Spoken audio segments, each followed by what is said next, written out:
I came to Texas to film two of the most gifted skateboarders I've ever seen. Last week we talked about Mikey Whitehouse, and what started off as this ordinary trip to welcome these two skaters to my company turned into something else, a behind-the-scenes look of what it is to be a skateboarder with extraordinary talent in a city that doesn't cater to that talent, and what happens to not only the scene, but to the individual affected. So without further ado, here is our final crew member for now, because traveling is impossible, Nick Holt. What's up, dude? Well, Nick just got one, so it goes crazy. Does it hurt? It felt real Have good. you ever used one? No, never. Never. I'm scared. Run that on your hand. Oh, that's good. Yeah, first one on this one. Yeah. Damn, it's like that.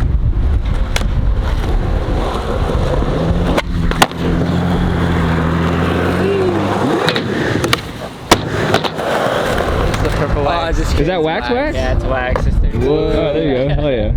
Damn, that's wax? I thought he had this fish on, and then I looked at it, I was like, oh shit. That's a good one. Trendy and cool now. Dude, I like that one.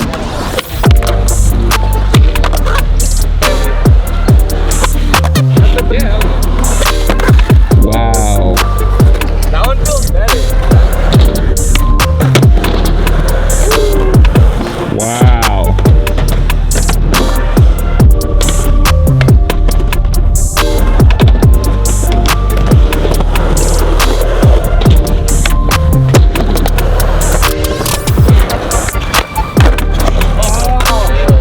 God, okay.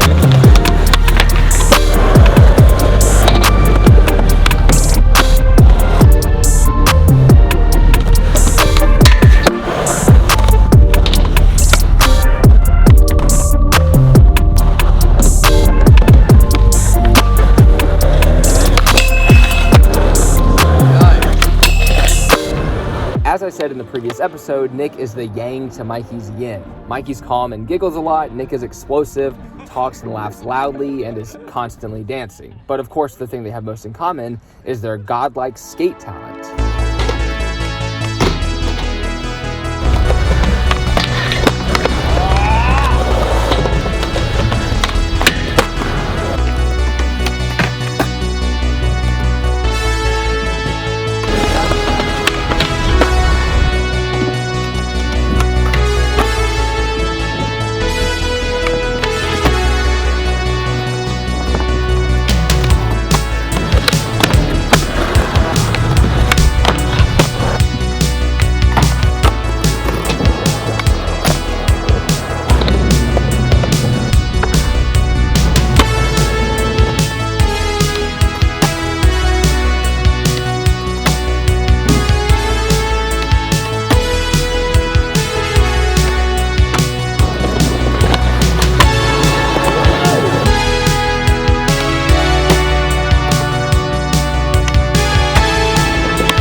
Is Nick and Mikey for the last 7 years or so were on YouTube a lot, so naturally I expected both of them to be easy to interview and talk to. I mentioned the breakup of a YouTube channel Nick and Mikey were a part of, a channel I know the two of them were trying to move on from. So you don't like film a bunch of YouTube videos anymore, huh? Because you used to get it like weekly, right? Like games of skate and stuff? Damn, that's crazy. And now you're just focusing on street stuff?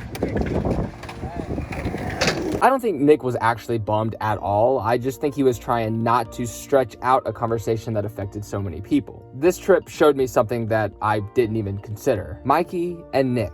They were two characters of a large cast of skaters in Edinburgh, Texas. But like most brands, Sometimes truly gifted members need to step up to the mic alone, and even using the phrase Mikey and Nick doesn't do them justice. They're two completely different skaters with completely different personalities. I'm building a team of skaters who all have their unique abilities that contribute to a whole. I want to have a team that makes up my favorite parts of skating, and if they were similar, I wouldn't want both of them on, and Nick is doing an incredible job on his own.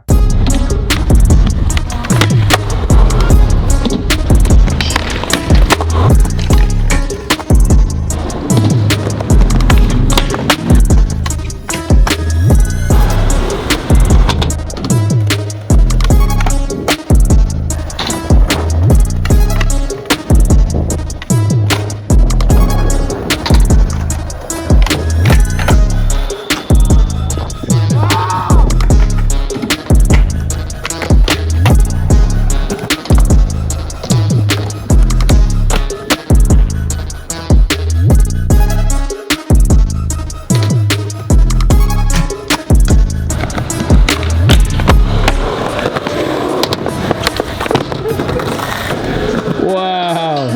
We got 3 on 3s with someone, the 3 of us would be deadly for sure.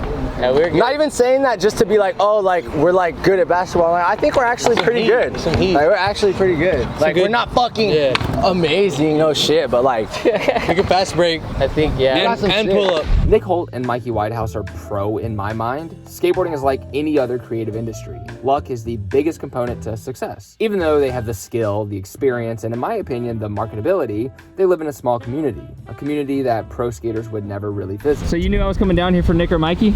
Yeah, I was pretty sure. How'd you know? It's this guy right here, man. He knows the future. Oh, okay. Are they some of the best riders out here? For sure, man. Yeah. The major crew people mostly, you know. Yeah, I feel A lot of that. them, you know. The scene is disoriented, but still lively and fun, but it's not an elitist city like LA or NYC. They've utilized YouTube and Instagram in a way that I think everybody should, but as of right now, it's still not enough. Hopefully that's where Progress Daily can at least try to change things. They're a gamble. Companies still want to feel as if they can connect with their skaters face to face anytime. I don't care about that. I think they're 2 of the best skaters in the world, and that's enough for me. And most importantly, that's enough for their fans. The most important thing for any skater at the end of the day is getting others hyped to skate. And you can tell from their views and comments alone, they're doing their job.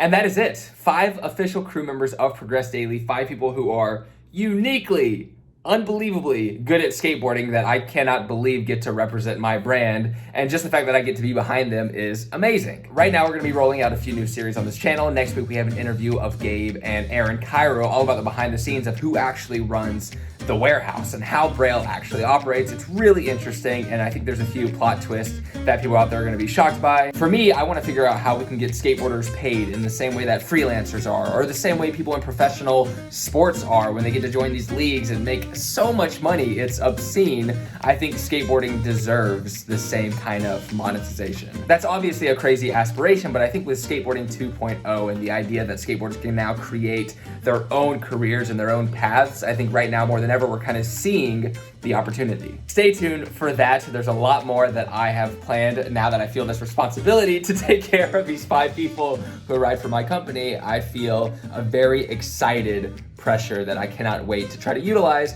for content for your faces. So humans, I'll see you next week. Every week, a new video on this channel. See you next time.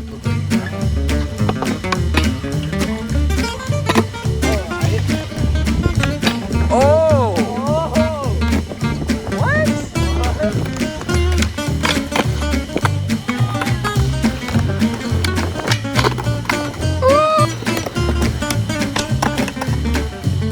my god. Am I being all white and sweaty or not? No, you're good.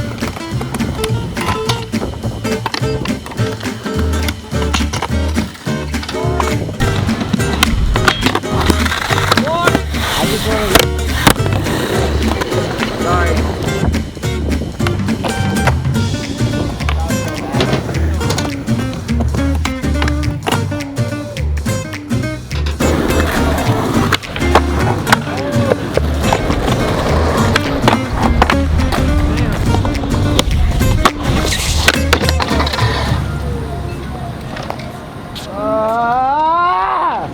Ow! Fuck! That part of the ground was hot as fuck.